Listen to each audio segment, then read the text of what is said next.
Sveiki visi. Vienas dažniausių klausimų, kurių sulaukiu iš tėvelių, besiteiraujančių apie kūdikio pirmųjų metų psichomotorinę raidą, tai sėdėjimas. Tėvai klausia, kada galima vaiką sodinti, kaip lavinti sėdėjimo funkciją. Tai būtent šioje vaizdinėje medžiagoje jūs galėsite išvysti pratimėlius,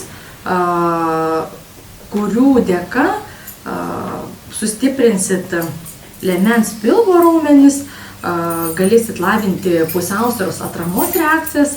Amžius, nuo kada galima pradėti lavinti sėdėjimo funkciją, tai būtų ne kažkoksai tai mėnuo, bet pagal vaikučio būklę. Tai yra, kada vaikutis gerai kontroliuoja galvą ir su pagalba, kai pasodinate, pastebite, kad nugarytė yra tiesi, o ne C raidės formos. Tai būtent gali būti vienam vaikučiui 4 mėnesiai, kitam 5-6. Tai vat, jeigu matote, kad pasodinė nuo būtent iš aukštielninkos padėties prilaikant už 2 rankyčių nugarytė yra tiesi, jau galite pradėti atlikti kartu su vaikučiu tuos pratimėlius, kuriuos matysite šioje vaizdinėje medžiagoje.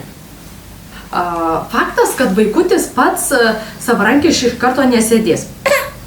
Kad jam padėti, galima truputį suteikti atramą. Atrama gali būti maitinimo pagalvė, sakykime, 5-6 mėnesiai, taip galima dėti tokią atramą iki, sakykime, pusę liemens. Tai šiuo atveju vaikutis nesiremia į atramą, tik tais yra stabilizuojami klubai. Kai jūs stebite, kad vaikutis laiko pusiausvyrą sėdėdamas aukšte žeminam atramą, tai šiuo atveju atrama yra tik ties šlaunimis, o nugarinė ir šoninė dalis niekur nesiremia.